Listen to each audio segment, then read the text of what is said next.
എല്ലാവർക്കും നമസ്കാരം. ഞാൻ എ.ബി. വിനിൽ, പൊങ്കാല എന്ന സിനിമയുടെ സംവിധായകനാണ്. വളരെയധികം സന്തോഷം. ആമസോൺ പ്രൈമിൽ 2 ദിവസമായി സ്ട്രീമിംഗ് ആരംഭിച്ചിട്ട് പൊങ്കാല എന്ന ഞങ്ങളുടെ സിനിമ കണ്ട് നിരവധി ആളുകൾ റിവ്യൂ ചെയ്യുകയും കമൻറ്റ് ചെയ്യുകയും കണ്ടപ്പോൾ ഒരു സന്തോഷം തോന്നി. അപ്പോൾ അത് നിങ്ങളുമായിട്ടൊന്ന് പങ്കുവെക്കണമെന്നാണ് ഞാൻ ആഗ്രഹിച്ചത്. അതുകൊണ്ടാണ് ഞാൻ ഈ വീഡിയോ ഇപ്പോൾ ഇവിടെ ചെയ്തത്. എനിവേ, സിനിമ കണ്ട് കമൻറ്റ് ചെയ്തവർക്കും റിവ്യൂ ചെയ്തവർക്കും എൻ്റെയും എൻ്റെ ടീമിൻ്റെയും പേരിൽ നന്ദി രേഖപ്പെടുത്തുന്നു. കൂടാതെ ഇതിൻ്റെ പിന്നിലെ ചില കഥകൾ കൂടെ ഞാൻ പറയാം. ഞാനിപ്പോൾ എൻ്റെ വീട്ടിലിരുന്നാണ് ഈ വീഡിയോ ചെയ്യുന്നത്.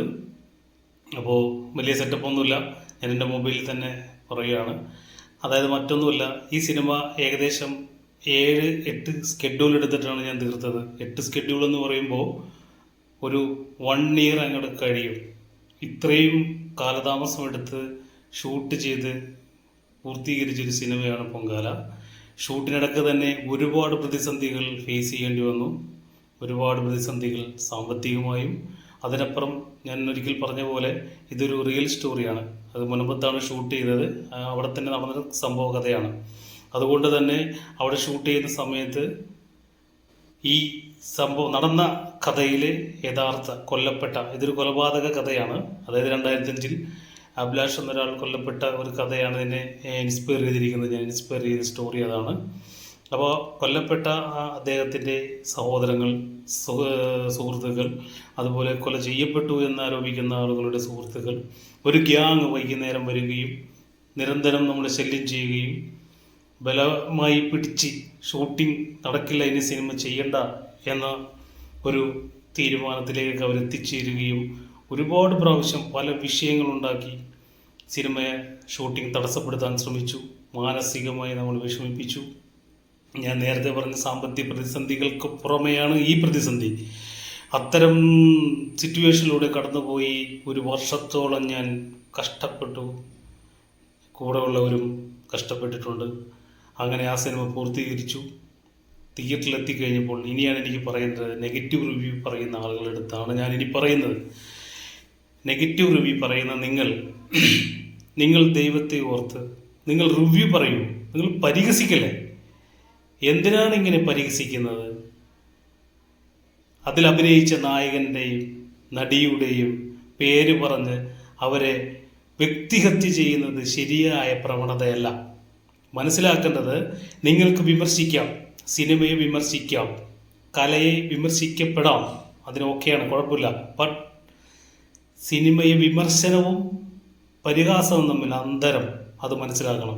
അതിനൊരു രേഖ വയ്ക്കണം. അതിന് സർക്കാർ ഇടപെടണം. അല്ലെങ്കിൽ സിനിമ അസോസിയേഷൻ കാര്യമായി ഇതിനകത്ത് ഇടപെട്ട് ഇതിനൊരു നടപടി ഉണ്ടാക്കിയേ പറ്റൂ. കാരണം നോക്കണം, ഈ തിയേറ്ററുകളിൽ 1-2 പേർക്ക് അല്ലെങ്കിൽ 10 പേർക്ക് റിവ്യൂ പറയുന്ന 10 പേരാണ് ഈ സിനിമയെ വലിച്ചു കീറി പോസ്റ്റ്മോർട്ടം ചെയ്ത് ക്രിട്ടിസൈസ് ചെയ്ത് പണ്ടാറടക്കി നശിപ്പിക്കുകയാണ്. ആ സമയത്ത് ഞാൻ ചോദിക്കുന്നത്, പ്രേക്ഷകർ സ്വതന്ത്രരല്ലേ? ഇത് ജനാധിപത്യ രാജ്യമല്ലേ? അവർ തീരുമാനിക്കട്ടെ, അവർ പറയട്ടെ അവരുടെ അഭിപ്രായം. അവർ മൗത്ത് പബ്ലിസിറ്റിയുടെ ഈ സാധനം, ഇത് പണ്ടൊക്കെ യൂട്യൂബിൽ ആരെങ്കിലും റിവ്യൂ പറഞ്ഞിരുന്നത് കൊണ്ടാണോ സൂപ്പർ ഹിറ്റുകൾ ഉണ്ടായിട്ടുള്ളത്, ഫ്ലോപ്പ് സിനിമകൾ ഉണ്ടായിട്ടുള്ളത്? നല്ല സിനിമകളാണെങ്കിൽ നല്ല സിനിമകൾ എന്ന് പറഞ്ഞത് നല്ലത് നടക്കട്ടെ, മോശമാണെങ്കിൽ പോട്ടെ. അതിനൊരു അവസരം കൊടുക്കൂ, ജനങ്ങൾക്ക് അവസരം കൊടുക്കൂ, പ്രേക്ഷകർക്ക് കൊടുക്കൂ, അവർ സിനിമ കാണട്ടെ. 1-2 പേര് അവരുടെ ഇഷ്ടത്തിന് അത് പോരാ ഇത് പോരാ എനിക്കിഷ്ടപ്പെട്ടില്ല, അല്ലെങ്കിൽ അതിനെ അവരുടെ ഇങ്ങനെ കളിയാക്കി ഒരുമാതിരി എന്തൊരു വൃത്തികേടാണ് കാണിക്കുന്നത്. പ്രഹസനമാണ് യൂട്യൂബിനകത്ത് കിടന്നിട്ട് കാണിക്കുന്നത്. ഒരു സിനിമ എന്ന് പറയുന്നത് നിസ്സാരമായിട്ടാണോ നിങ്ങൾ കാണുന്നത്? ഒരു യൂട്യൂബിൽ കയറി റിവ്യൂ പറഞ്ഞ് തകർക്കാൻ നിങ്ങൾക്ക് എന്താണ്? ഞാൻ നിങ്ങളോട് പറഞ്ഞില്ലേ, നിങ്ങൾ റിവ്യൂ പറയൂ. നിങ്ങൾ ഇതിനെ ഇങ്ങനെ വല്ലാതെ ക്രിട്ടിസൈസ് ചെയ്ത് ഇതിനെ ഇങ്ങനെ ടോർച്ചർ ചെയ്യല്ലേ? മാനസികമായി നിങ്ങൾ പീഡിപ്പിക്കുകയാണ് അതിൻ്റെ സംവിധായകരെയും അതിൻ്റെ നിർമ്മാതാക്കളെയും അഭിനയിച്ചവരെയും. എത്രയോ പേർ, എനിക്ക് മുമ്പേ വന്നവരും പിന്നിൽ വന്നവരും ഒക്കെയുടെ നിരവധി ആളുകൾ സിനിമ ചെയ്യാൻ വേണ്ടി നിൽക്കുകയാണ്. ഇവർക്കൊന്നും അവസരങ്ങൾ കിട്ടാതെ നിൽക്കുന്ന ഒരുപാട് പേരുണ്ട്. എന്തുകൊണ്ടാണ് കിട്ടാത്തതെന്നറിയോ? ഈ റിവ്യൂവേഴ്സ്, ഈ യൂട്യൂബേഴ്സ് കാരണം ആർട്ടിസ്റ്റുകൾക്ക് പേടിയാണ്. കാരണം പരിഹാസ കഥാപാത്രങ്ങളാവാൻ അവർക്ക് താല്പര്യമില്ല. സിനിമ കൊള്ളില്ല, മോശമായി പോയി, പോരാ, ആ സിനിമ ഇഷ്ടപ്പെട്ടില്ല, ഇത്രേ ഉള്ളൂ. ഇവിടെ തീരേണ്ട കാര്യത്തെ വളച്ചൊടിച്ച് സംവിധായകൻ്റെയോ അല്ലെങ്കിൽ ആ നിർമ്മാതാവിനെയും ആർട്ടിസ്റ്റുകൾ അഭിനയത്തെക്കുറിച്ചും ഫ്രസ്ട്രേഷനാണ്. അല്ലാണ്ട് നിങ്ങൾക്ക് എന്താണ് നിങ്ങളുടെ പ്രശ്നം? നിങ്ങളൊക്കെ എന്തിനാണ് ഇങ്ങനെ റിവ്യൂ പറയുന്നത്? ഞാൻ OTT-യിലേക്ക് വരാൻ വെയിറ്റ് ചെയ്ത് നിൽക്കുകയായിരുന്നു എൻ്റെ സിനിമ ഇത് സംസാരിക്കാൻ. അതുകൊണ്ടാണ് ഇപ്പോൾ ഞാൻ സംസാരിക്കുന്നത്. വളരെ മോശമാണ് ഈ കാണിക്കുന്നത്. പരിഹാസം നിങ്ങൾ നിർത്തൂ. പരിഹാസവും വിമർശനവും അന്തരമുണ്ട്. അതിന് കൃത്യമായി നിങ്ങൾ മനസ്സിലാക്കണം. നിങ്ങളുടെ ലക്ഷ്യം സാധൂകരിക്കുന്നതിന്, നിങ്ങളുടെ ലക്ഷ്യം സാധിച്ചെടുക്കുന്നതിന് നിങ്ങൾ ഏത് മാർഗവും സ്വീകരിക്കരുത്. ലക്ഷ്യത്തിലെത്താൻ ധാർമ്മികമായ മാർഗത്തെ മാത്രമേ സ്വീകരിക്കാവൂ. അധാർമികമായി സ്വീകരിക്കുന്നതൊന്നും ശരിയല്ല. നിങ്ങൾ ചെയ്യുന്നത് ഈ സിസ്റ്റമേ തെറ്റാണ്. നിങ്ങൾ റിവ്യൂ പറയൂ.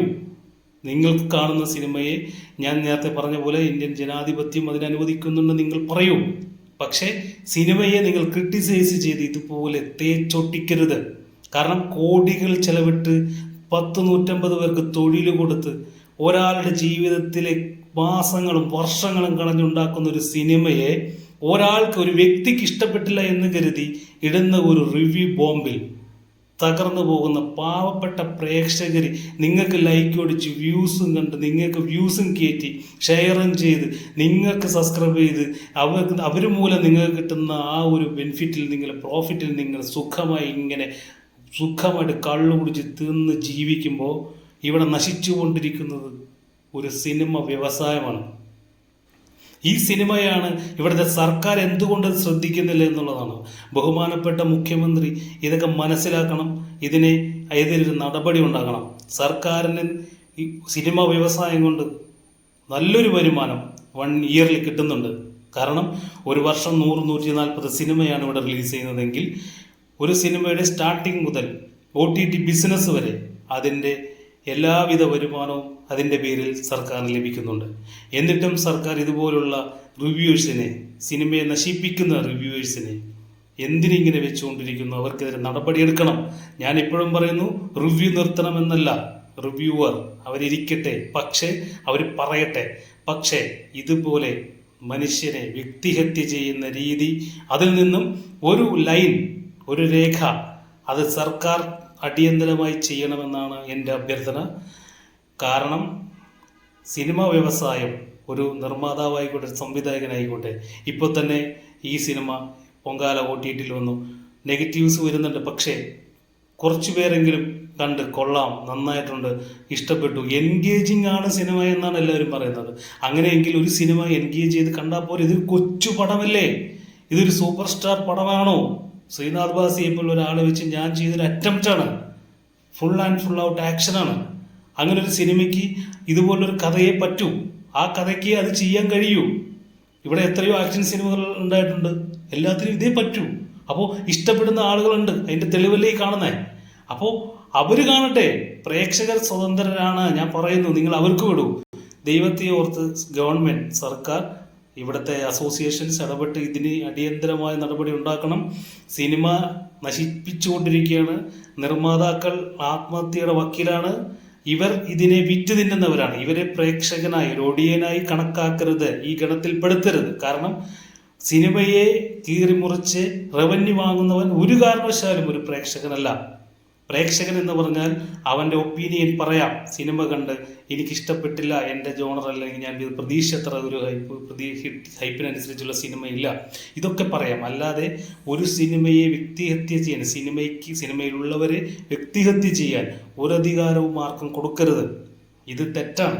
ഇതിപ്പോൾ ആർക്ക് വേണമെങ്കിലും ഒരു യൂട്യൂബ് ചാനൽ അങ്ങോട്ട് തുടങ്ങിയിരുന്നിട്ട് ഇതുപോലെ പരിഹസിക്കാം എന്നുള്ള അവസ്ഥയിലേക്ക് എത്തിക്കൊണ്ടിരിക്കുന്നു. കാരണം ഇതിന് ഇങ്ങനൊരു വരുമാന മാർഗം കണ്ടു തുടങ്ങി. പുതിയ തലമുറയിലുള്ള ആളുകളും ഇതുപോലെ ഒരു ചാനലുകൾ തുടങ്ങി ഇങ്ങനെ സംസാരിക്കാൻ തുടങ്ങി. കാരണം ഇതിന് റവന്യൂ ഉണ്ടെന്ന് മനസ്സിലായി. അപ്പോൾ ഒരു സ്ഥലത്ത് റവന്യൂ, നിസാര പൈസയ്ക്ക് വേണ്ടി അവരുണ്ടാക്കുന്നത് കോടികളുടെ നാശനഷ്ടമാണ്. മനസ്സിലാക്കണം. ഇതിനെതിരെ സർക്കാർ അടിയന്തരമായി നടപടിയെടുക്കണം. ബഹുമാനപ്പെട്ട മുഖ്യമന്ത്രിയുടെ ശ്രദ്ധയിൽ ഇത് പെടണം. അസോസിയേഷനുമായി സംസാരിച്ച് അസോസിയേഷൻ ഉറപ്പായിട്ടും ഞാൻ അസോസിയേഷന് ഒരു പരാതി കൊടുക്കുന്നുണ്ട്. ചില ആളുകളുടെ പേരിൽ തികച്ചും ഇത് ഈ റിവ്യൂ ബോംബിംഗ്, അതായത് ഞാൻ എടുത്തു പറയുന്നു, പരിഹാസവും വിമർശനവും രണ്ടും രണ്ടാണ്. അത് ഇനി ചെയ്യാൻ പാടില്ല. ഒരു സിനിമയ്ക്കും ഇത് വരരുത്. മാറ്റങ്ങളുണ്ടാകുമെന്നുള്ള പ്രതീക്ഷയിൽ ഞാൻ എൻ്റെ വാക്കുകളോട് അവസാനിപ്പിക്കുന്നു. കുറച്ചധികം സംസാരിക്കേണ്ടി വന്നു, സോറി. വീണ്ടും പറയുന്നു, സിനിമകൾ കണ്ട് നല്ല കമൻറ്റുകൾ കൊള്ളാം, നന്നായിട്ടുണ്ട്, എൻഗേജ്ഡാണ് എന്ന് പറയുന്ന നല്ലവരായ പ്രേക്ഷകരെ, നിങ്ങൾ ഇതുപോലെ സിനിമകൾ കണ്ട് നിങ്ങൾ പ്രോത്സാഹിപ്പിക്കുക, കമൻറ്റ് ചെയ്തു കൊടുക്കുക. എനിക്ക് മാത്രമല്ല, എല്ലാ സിനിമകളും എല്ലാവരും ഒരുപാട് കഷ്ടപ്പെട്ടുണ്ടാക്കുന്ന സിനിമകളെ റിവ്യൂ പറഞ്ഞ് ജീവിക്കുന്നവരെ അവരെ നിങ്ങൾ പ്രോത്സാഹിപ്പിക്കരുത്. തെറ്റാണ്. മനുഷ്യ ജീവിതത്തിൽ ഒരു സമയം, ഒരു മനുഷ്യ ആയുസിനകത്ത് കിട്ടുന്ന എത്രയോ ദിവസങ്ങളും മാസങ്ങളും വർഷങ്ങളും വളരെ ചുരുങ്ങിയ കാലയളവിൽ ജീവിക്കുന്ന നമ്മൾ മനുഷ്യർ അവരുടെ ജീവിതമെന്നൊന്നും മനസ്സിലാക്കണം. അതിനെ അധ്വാനിച്ച് സിനിമ ഉണ്ടാക്കുന്ന ഒരു സംവിധായകരെയോ നിർമ്മാതാക്കളെയോ അതിനുവേണ്ടി വിശ്വസിച്ചിറങ്ങുന്ന നിർമ്മാതാക്കളെയോ ആരെയും ബുദ്ധിമുട്ടിക്കുന്ന രീതിയിൽ ഒരു റിവ്യൂ ബോംബിങ്ങിന് നിങ്ങൾ അനുവദിക്കരുത്. ശരിക്കും അവർ നിങ്ങളെ ചൂഷണം ചെയ്ത് ജീവിക്കുകയാണ്. നിങ്ങൾ ജോലിക്ക് പോകുന്നവരാണ്, ഇവർ ജോലി എടുക്കുന്നില്ല. ഇവർ യൂട്യൂബിൽ ഒരു ചാനൽ തുടങ്ങി അതിനകത്തിരുന്ന് ഇങ്ങനെ സംസാരിക്കുകയാണ്. അവർക്ക് വായൊക്കെ തോന്നിയത് ഞാൻ പറയുന്നില്ല, ആ രീതിയിലാണ് അവർ സംസാരിച്ചുകൊണ്ടിരിക്കുന്നത്. ഇവിടെ സിനിമ എടുക്കുന്നവരും സംവിധായകരും ഇതിനകത്തുള്ള ടെക്നീഷ്യന്മാരും നിർമ്മാതാക്കളൊക്കെ മണ്ടന്മാരാണോ? എല്ലാവരും നല്ല കഥ കേട്ടിട്ട് തന്നെയാണ് ഈ സിനിമ നിർമ്മിക്കുന്നത്. സിനിമ തിയേറ്ററിൽ കണ്ട് എന്തെങ്കിലും കുഴപ്പങ്ങളുണ്ടെങ്കിൽ റീഷൂട്ട് ചെയ്യാനുള്ള അവസരങ്ങളുണ്ട്. പോസ്റ്റ് പ്രൊഡക്ഷൻ കഴിഞ്ഞ് എല്ലാവരും ഒരു പ്രിവ്യൂ ഇട്ട് കണ്ട് ആ സിനിമയിൽ ആസ്വദിച്ച് എല്ലാവരും ഓക്കെ പറഞ്ഞതിന് ശേഷമാണ് റിലീസിംഗ് ഡേറ്റ് ഫിക്സ് ചെയ്യുന്നത്. അപ്പോൾ സിനിമ എല്ലാവർക്കും ഇഷ്ടപ്പെട്ടു, ആ ഒരു ക്രൂവിന് തന്നെ സിനിമ ഓക്കെ എന്ന് തോന്നിക്കഴിഞ്ഞതിന് ശേഷമാണ് ഇത് റിലീസ് ചെയ്യുന്നത്. തിയേറ്ററിൽ വന്നതിന് ശേഷം ഒരുപക്ഷെ മറയാം. കാരണം ആ 50 പേരല്ല 500 പേരായിരിക്കും വരുന്നത്. ഓരോരുത്തർക്കും ഓരോ ആസ്വാദന രീതികളായിരിക്കാം. മേ ബി അത് ഓക്കെ, അത് സമ്മതിച്ചു. അതാണ് ഞാൻ പറഞ്ഞത്, ഈ 500 പേരിൽ 10 പേരാണ് ഈ റിവ്യൂ ബോംബ് ചെയ്യുന്നത്. ബാക്കി 490 പേർക്കും അവരുടെ ഒരു ഫ്രീഡമില്ലേ, സ്വാതന്ത്ര്യമില്ലേ? ആ പ്രേക്ഷകർ അവരുടെ സ്വാതന്ത്ര്യത്തിൽ അവർ പറയട്ടെ. ഒരിക്കലും ഒരു പ്രേക്ഷകന് മോശമായി പറയില്ല. റിവ്യൂസ് എടുത്ത് നോക്കണം, പലപ്പോഴും തിയേറ്റർ റിവ്യൂ എടുത്ത് നോക്കണം. അന്നേരം മനസ്സിലാവും. ഓരോരുത്തരും എന്ന് പറയുന്നത് കുഴപ്പമില്ല, കഥയിൽ കുറച്ച് ലാഗുണ്ടെങ്കിലും നന്നായിരുന്നു ആക്ഷൻ, അല്ലെങ്കിൽ നല്ല സിനിമയായിരുന്നു. എല്ലാ സിനിമകൾക്കും ഇതുപോലെ നല്ല റിവ്യൂസ് വരുന്നുണ്ട്.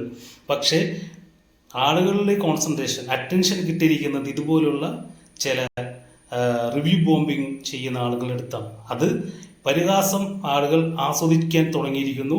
ഇത് തുടർച്ചയായി വരുംതോറും സർക്കാരിന് കിട്ടുന്ന വരുമാനം പോലും ഇല്ലാതായിക്കൊണ്ടിരിക്കുന്നു എന്നുള്ളത് മനസ്സിലാക്കി അടിയന്തരമായൊരു നടപടി എടുക്കണമെന്നാണ് എൻ്റെ അഭ്യർത്ഥന. ഒരിക്കൽ കൂടി എൻ്റെ സിനിമ കണ്ട് കമൻ്റ് ഇട്ട എല്ലാവർക്കും നന്ദി, നമസ്കാരം.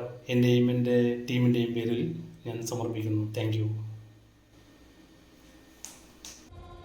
ഇന്നലെ രാത്രി സാബുവേട്ടനും ടീംസും നമ്മുടെ ഹാർബറിൽ കിടന്ന് കറങ്ങണ്ടായിരുന്നു. ഡാബി, നമുക്ക് അവനെ പൊങ്കാലയിടണം. വാടാ.